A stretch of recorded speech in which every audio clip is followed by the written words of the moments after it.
Le escribí las grandezas de mi ley, y fueron tenidas por cosa extraña. Oseas 8:12. Vengo esta noche como enviado de Dios, amigos míos, para tratar con ustedes como embajador de Dios, para acusar de pecado a muchos de ustedes, para hacerles ver su condición, con el poder del Espíritu, para convencerlos de pecado, de justicia y de un juicio venidero. El crimen del que los acuso es el pecado que leemos en este texto. Dios les ha escrito las grandezas de su ley, y fueron tenidas por cosa extraña. Es precisamente sobre este bendito libro, la Biblia, que pretendo hablar el día de hoy. Aquí está mi texto, esta es palabra de Dios. Aquí está el tema de mi sermón, un tema que demanda más elocuencia de la que poseo, un asunto sobre el que podrían hablar miles de oradores a la vez, un tema poderoso, amplio y un inagotable asunto que, aun consumiendo toda la elocuencia que hubiera hasta la eternidad, no quedaría agotado.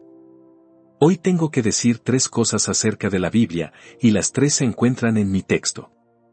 Primero, su autor, le escribí. Segundo, sus temas, las grandezas de la ley de Dios, y tercero, su tratamiento generalizado, fueron tenidas por la mayoría de los hombres por cosa extraña. Y, primero, entonces, en lo relativo a este libro, ¿quién es el autor? El texto nos dice que es Dios. Le escribí las grandezas de mi ley. Aquí está mi Biblia, ¿quién la escribió? La abro y observo que se compone de una serie de tratados. Los primeros 5 libros fueron escritos por un hombre llamado Moisés. Paso las páginas y veo que hay otros escritores tales como David y Salomón. Aquí leo a Miqueas, luego a Amós, luego a Oseas. Prosigo hacia adelante y llego a las luminosas páginas del Nuevo Testamento, y veo a Mateo, Marcos, Lucas y Juan, Pablo, Pedro, Santiago y otros, pero cuando cierro el libro me pregunto, ¿quién es su autor? ¿Pueden estos hombres, en conjunto, atribuirse la paternidad de este libro? ¿Son ellos realmente los autores de este extenso volumen? ¿Se dividen entre todos ellos el honor? Nuestra santa religión responde, no. Este volumen es la escritura del Dios viviente, cada letra fue escrita por un dedo todopoderoso, cada palabra salió de los labios eternos, cada frase fue dictada por el Espíritu Santo. Aunque Moisés fue usado para escribir sus historias con su ardiente pluma, Dios guió esa pluma. Puede ser que David tocara su arpa haciendo que dulces y melodiosos salmos brotasen de sus dedos, pero Dios movía sus manos sobre las cuerdas vivas de su arpa de oro. Puede ser que Salomón entonara cantares de amor o pronunciara palabras de sabiduría consumada, pero Dios dirigió sus labios e hizo elocuente al predicador. Si sigo al atronador Nahum cuando sus caballos aran las aguas, o a Habacuc cuando ve las tiendas de Cusán en aflicción, si leo a Malaquías, cuando la tierra está ardiendo como un horno, si paso a la plácida página de Juan, que nos habla del amor, o a los severos y fogosos capítulos de Pedro, que habla del fuego que devora a los enemigos de Dios, o a Judas, que lanza anatemas contra los adversarios de Dios, en todas partes veo que es Dios quien habla. Es la voz de Dios, no del hombre. Las palabras son las palabras de Dios, las palabras del Eterno, del Invisible, del Todopoderoso, del Jehová de esta tierra. Esta Biblia es la Biblia de Dios, y cuando la veo, me parece oír una voz que surge de ella, diciendo, soy el libro de Dios, hombre, léeme. Soy la escritura de Dios, abre mis hojas, porque fueron escritas por Dios, léelas, porque Él es mi autor, y lo podrás ver visible y manifiesto en todas partes. Le escribí las grandezas de mi ley. ¿Cómo sabemos que Dios escribió este libro? No intentaré responder a esta pregunta. Podría hacerlo si quisiera, porque hay razones y argumentos suficientes, pero no pienso robarle su tiempo esta noche exponiendo esos argumentos a la consideración de ustedes. Pero no voy a hacer eso. Si quisiera, les podría decir que la grandeza del estilo está por encima de cualquier escritura mortal, y que todos los poetas que en el mundo han existido, con todas sus obras juntas, no podrían ofrecernos una poesía tan sublime ni un lenguaje tan poderoso como los podemos encontrar en las escrituras.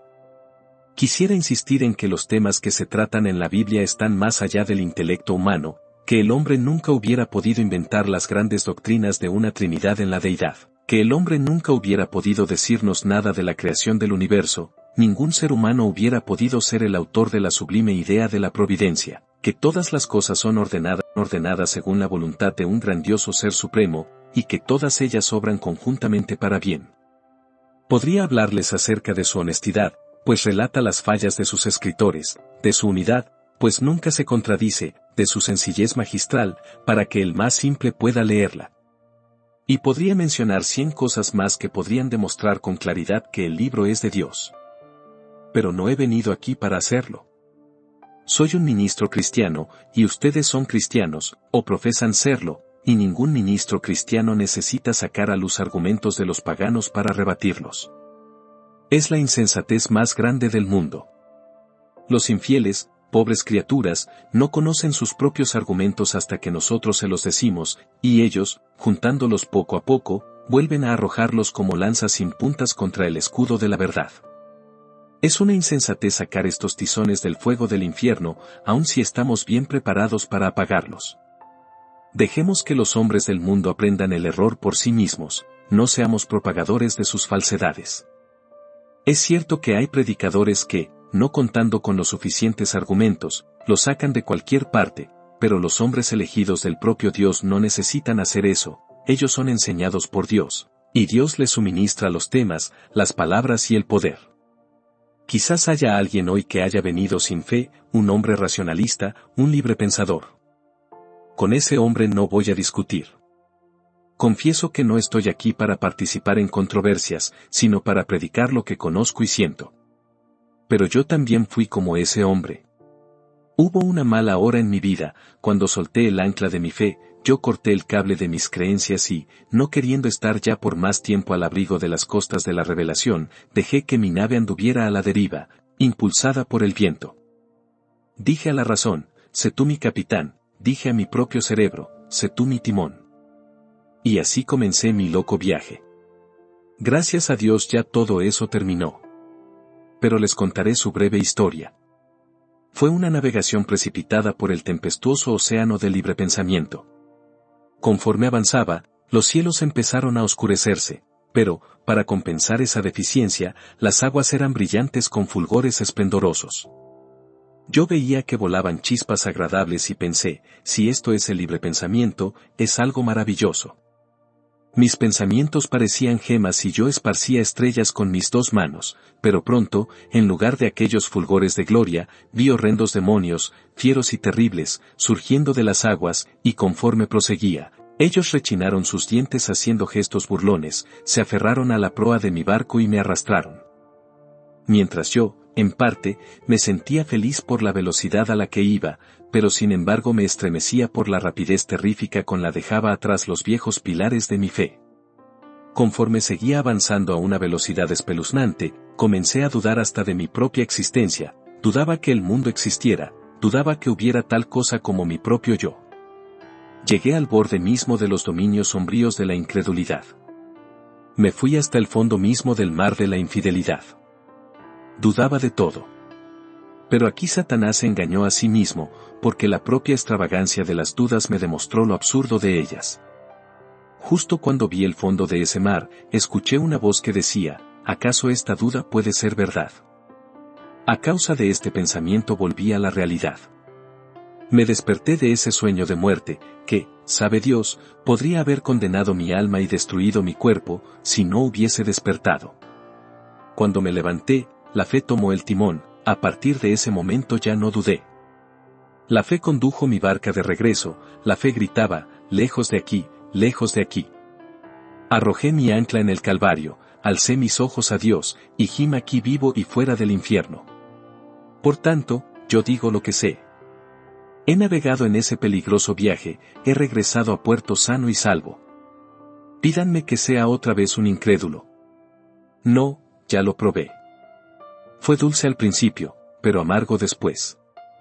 Ahora, atado al Evangelio de Dios más firmemente que nunca, parado sobre una roca más dura que el diamante, desafío los argumentos del infierno a que me muevan, porque yo sé a quién he creído, y estoy seguro que es poderoso para guardar mi depósito para aquel día.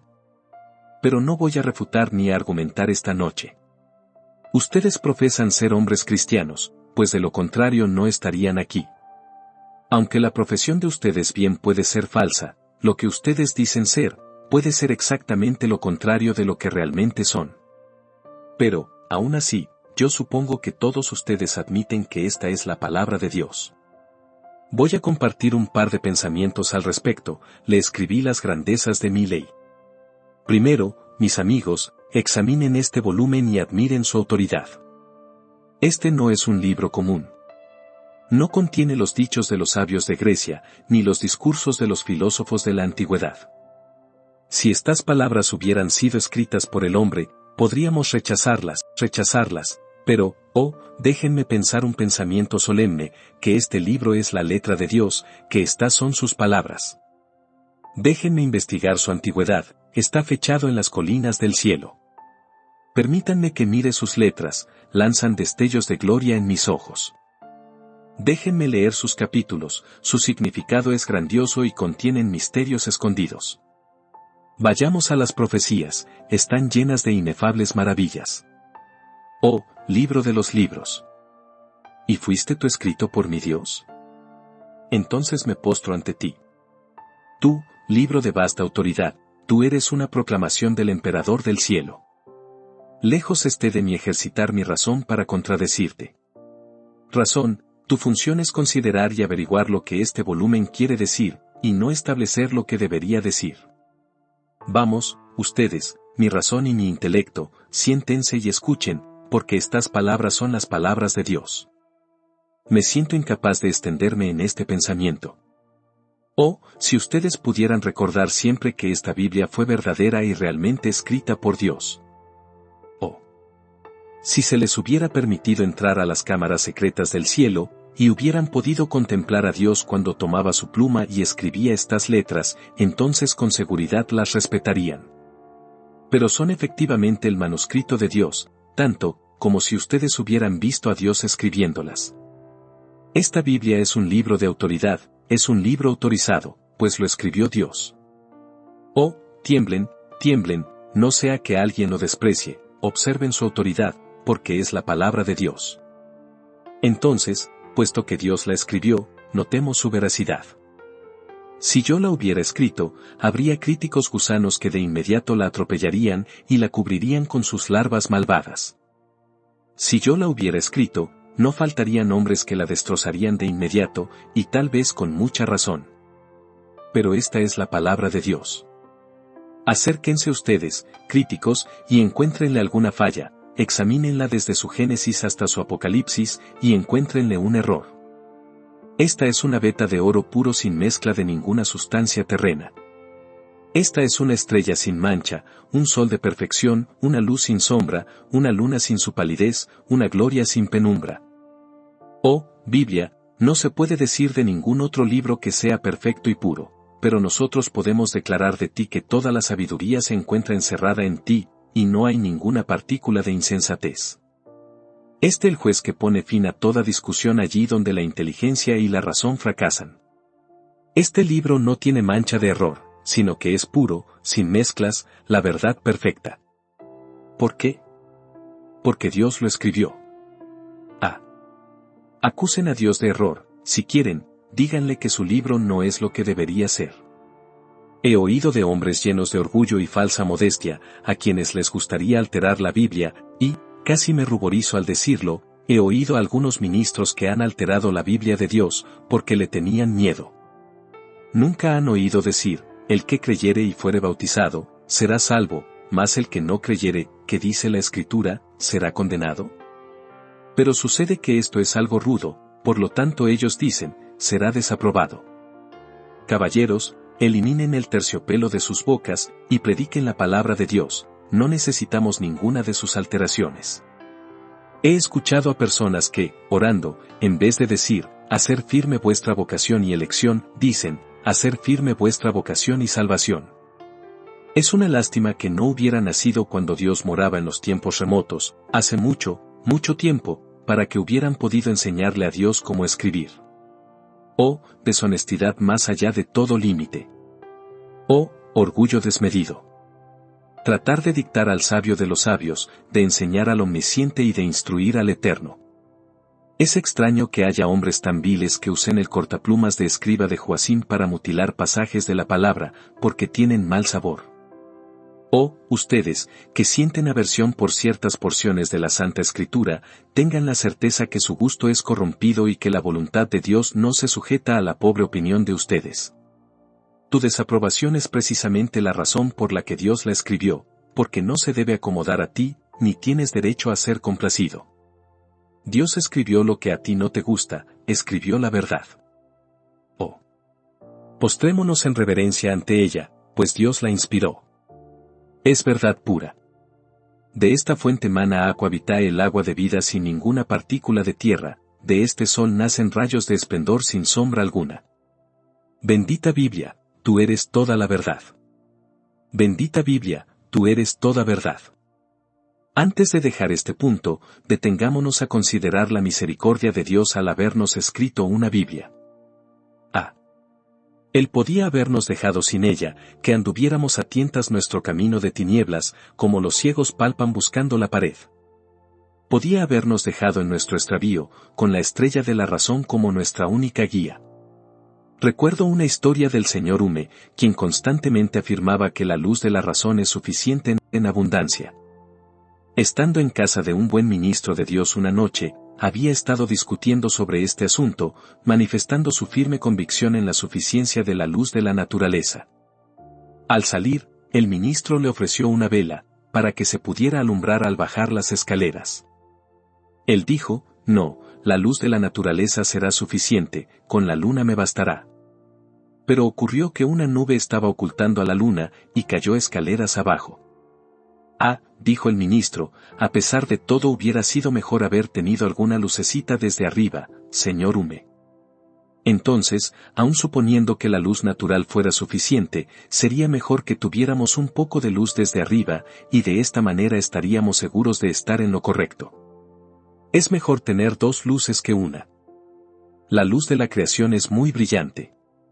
Podemos ver a Dios en las estrellas, su nombre está escrito con letras de oro en el rostro de la noche, pueden descubrir su gloria en las olas del océano, sí, y en los árboles del campo. Pero es mejor leer en dos libros que en uno. Le encontrarán aquí más claramente revelado, porque él mismo ha escrito este libro y nos ha dado la clave para entenderlo, si ustedes tienen al Espíritu Santo. Amados hermanos, demos gracias a Dios por esta Biblia. Amémosla y considerémosla más preciosa que el oro más fino. Una observación más, antes de pasar al segundo punto. Si esta es la palabra de Dios, ¿qué será de algunos de ustedes que no la han leído durante todo el último mes? ¿Un mes, dice usted? Yo no la he leído durante todo este último año. Y muchos de ustedes no la han leído nunca. La mayoría de la gente trata a la Biblia muy cortésmente. Tienen una edición de bolsillo bellamente encuadernada, la envuelven en un pañuelo blanco, y así la llevan al lugar del culto. Cuando regresan a casa la guardan en un cajón hasta el siguiente domingo por la mañana. Entonces, la vuelven a sacar para un paseo, y la llevan a la capilla. Todo cuanto la pobre Biblia recibe es este paseo dominical. Ese es su estilo de entretener a este mensajero celestial. Hay suficiente polvo sobre algunas de las Biblias de ustedes como para escribir condenación con sus propios dedos. Muchos de ustedes ni siquiera la han hojeado desde hace mucho tiempo, y, ¿qué piensan? Les digo palabras duras, pero son palabras verdaderas. ¿Qué dirá Dios, finalmente? Cuando vayan a su presencia, Él preguntará, ¿leíste mi Biblia? No. Te escribí una carta de misericordia, ¿la leíste? No. Rebelde. Te envié una carta invitándote a venir, ¿la leíste alguna vez? Señor, nunca rompí el sello, siempre la guardé bien cerrada. Desdichado, dice Dios. Entonces, tú mereces el infierno, si te envié una epístola de amor y ni siquiera quisiste romper el sello, ¿qué haré contigo? Oh. No permitan que eso les suceda a ustedes. Sean lectores de la Biblia, sean escudriñadores de la Biblia. 2. Nuestro segundo punto es, los temas de los que trata la Biblia. Las palabras del texto son estas, le escribí las grandezas de mi ley. La Biblia habla de grandes cosas y solamente de grandes cosas. No hay nada en esta Biblia que no sea importante. Cada versículo contiene un solemne significado, y si todavía no lo hemos encontrado, esperamos hacerlo. Ustedes han visto a las momias cubiertas de vendas. Bien, la Biblia de Dios es algo parecido. Hay numerosos rollos de lino blanco, tejidos en el telar de la verdad, de manera que tendrán que continuar desenvolviendo rollo tras rollo hasta encontrar el verdadero significado de lo que está escondido, y cuando crean haberlo hallado, aún continuarán desentrañando las palabras de este maravilloso volumen por toda la eternidad. No hay nada en la Biblia que no sea grandioso.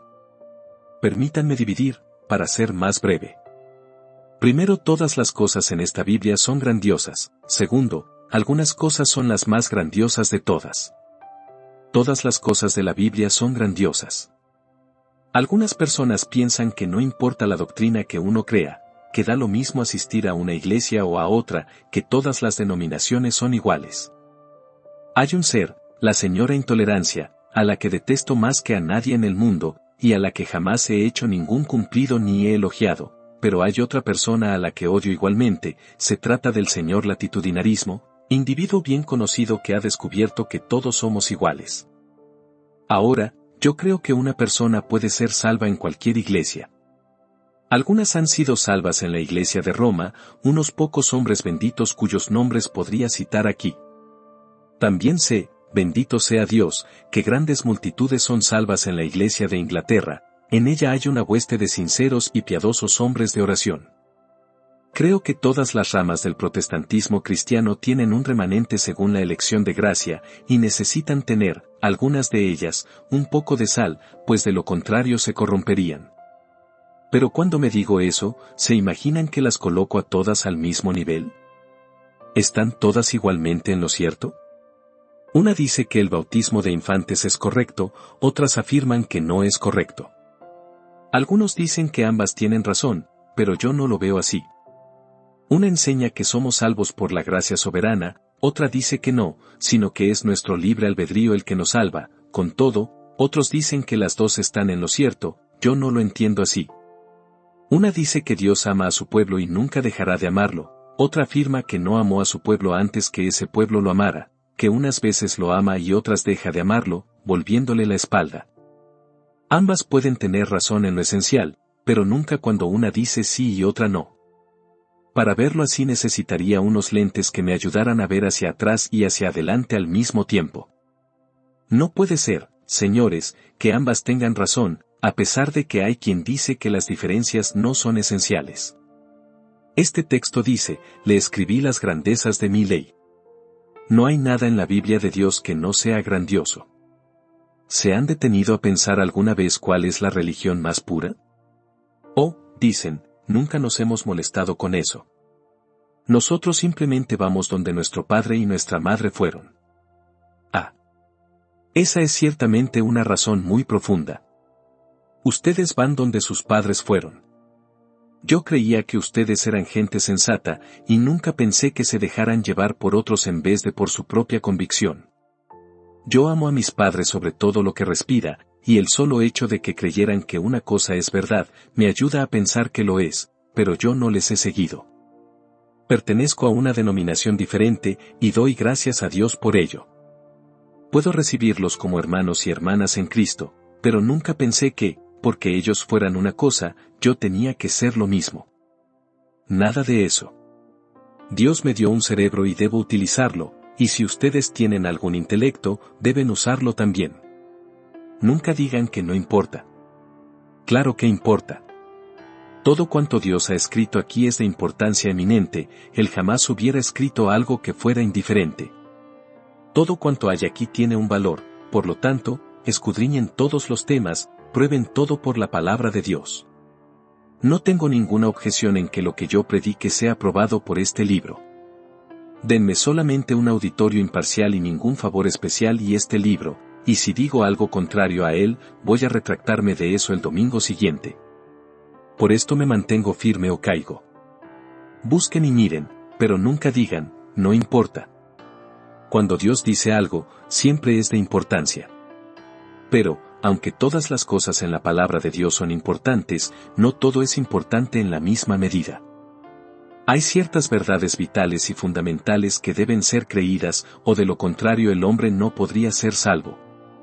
Si quieren saber qué es lo que deben creer para ser salvos, encontrarán las grandezas de la ley de Dios entre estas cubiertas, todas están contenidas aquí. Como compendio o resumen de las grandezas de la ley, recuerdo lo que dijo una vez un viejo amigo mío: predica las 3 R's y Dios siempre te bendecirá. Yo pregunté, ¿qué son las 3 R's? Y él me respondió: ruina, redención y regeneración. Estas 3 cosas contienen la esencia y el todo de la teología. R de ruina.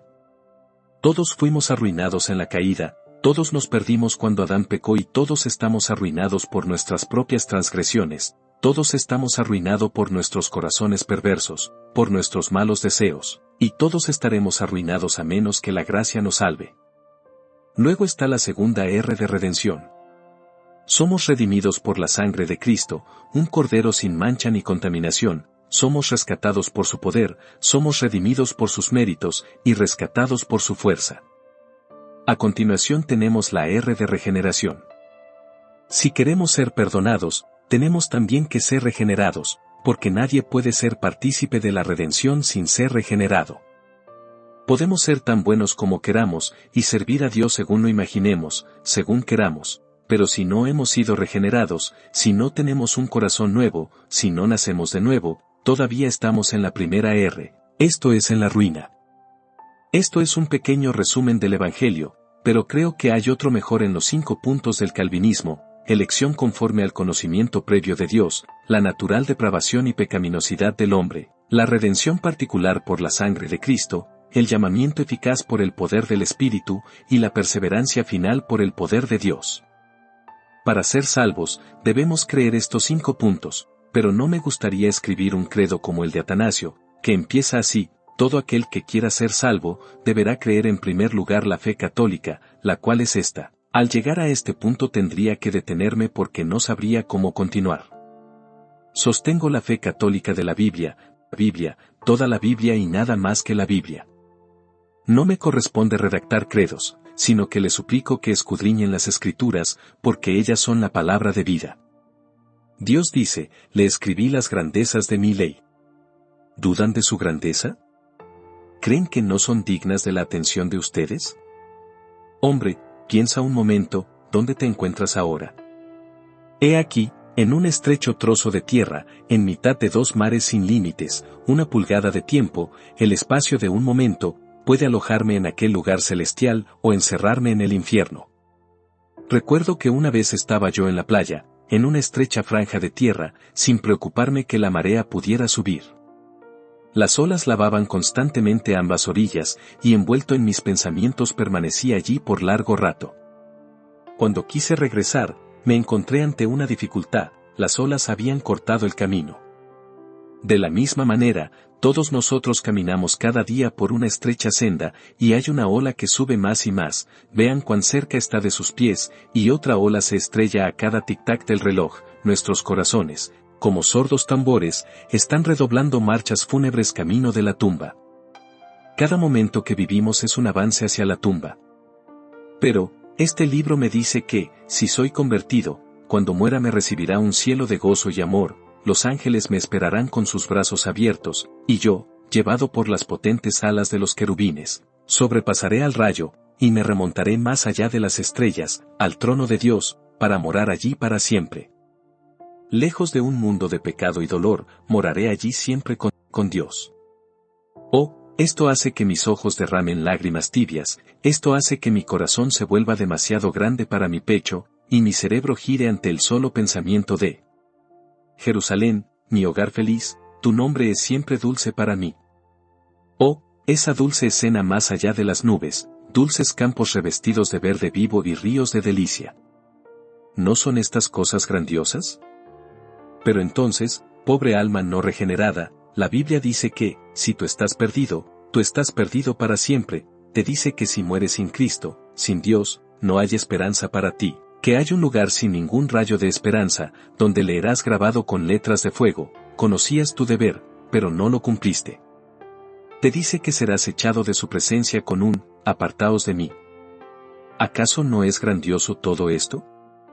Sí, señores, tanto como el cielo es deseable y el infierno aborrecible, el tiempo breve y la eternidad infinita, como el alma es preciosa, el dolor debe ser evitado y el cielo debe ser buscado. Como Dios es eterno y como sus palabras son ciertas, estas cosas son grandiosas, son cosas que ustedes deben escuchar. 3. Nuestro último punto es, el trato que la pobre Biblia recibe en este mundo. La Biblia está considerada como una cosa extraña. ¿Qué quiere decir que la Biblia sea considerada como una cosa extraña? En primer lugar, quiere decir que es completamente ajena a muchas personas porque nunca la leen. Recuerdo que, en cierta ocasión, yo estaba leyendo la sagrada historia de David y Goliat, y estaba una persona presente, bastante entrada en años, quien me dijo, Dios mío. ¡Qué historia tan interesante! ¿En qué libro está? También me viene a la memoria otra persona que, hablando conmigo en privado, yo le hablé acerca de su alma, y ella me dijo cuán profundo era su sentimiento, ya que tenía enormes deseos de servir al Señor, pero encontraba otra ley en sus miembros. Yo abrí la Biblia en Romanos y le leí, porque no hago el bien que quiero, sino el mal que no quiero, eso hago. ¿Está esto en la Biblia?, preguntó ella, yo no sabía eso. No la culpé por su falta de interés en la Biblia hasta ese momento, pero me parecía difícil encontrar personas que no supieran absolutamente nada acerca de tal pasaje. Ustedes saben más acerca de los libros de contabilidad de sus negocios que de la Biblia, más acerca de los diarios de sus vidas que de lo que Dios ha escrito. Muchos de ustedes pueden leer una novela de principio a fin, y, ¿qué provecho sacan de eso? Un bocado de pura espuma al haberla terminado. Pero no pueden leer la Biblia, este manjar sólido, perdurable, sustancioso y que satisface, permanece sin ser probado, guardado en la alacena del abandono, mientras que todo cuanto escribe el hombre, el plato del día, es devorado con avidez. Le escribí las grandezas de mi ley, y fueron tenidas por cosa extraña. Ustedes nunca la han leído. Tengo esa dura acusación contra ustedes. Tal vez ustedes responden que no debo culparlos por una cosa así, pero siempre pienso que más vale tener una peor opinión de ustedes que una opinión demasiado buena. Los culpo de esto, ustedes no leen su Biblia. Algunos de ustedes nunca la han leído completa, y su corazón les dice que lo que estoy diciendo es verdad. No sois lectores de la Biblia. Ustedes afirman que tienen una Biblia en la casa, ¿acaso pienso que son tan paganos que no tienen una Biblia en la casa? Pero, ¿cuándo fue la última vez que la leyeron?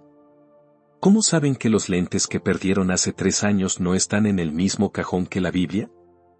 Muchos de ustedes no han leído ni una sola página desde hace mucho tiempo, y Dios podría decirles, le escribí las grandezas de mi ley, y fueron tenidas por cosa extraña. Hay otros que leen la Biblia, pero cuando la leen, dicen que es terriblemente árida. Aquel joven que está allá opina que es muy aburrida, esa es la palabra que usa. Él nos cuenta, mi madre me dijo, cuando vayas a la ciudad, lee un capítulo cada día. Y yo se lo prometí para complacerla. Ojalá no lo hubiera hecho.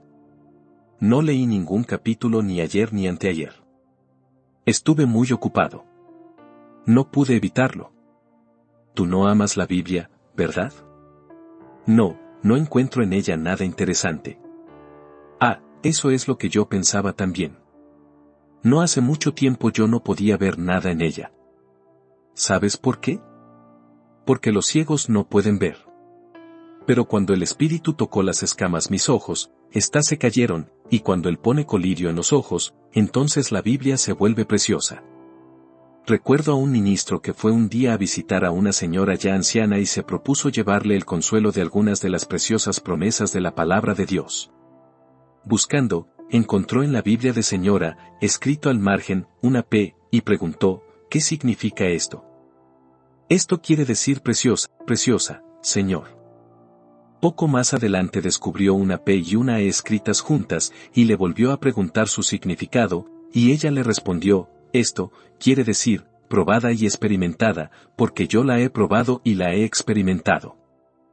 Si ustedes han probado y experimentado la palabra de Dios, si es preciosa para sus almas, entonces ustedes son cristianos, pero esas personas que desprecian la Biblia no tienen parte ni suerte en este asunto.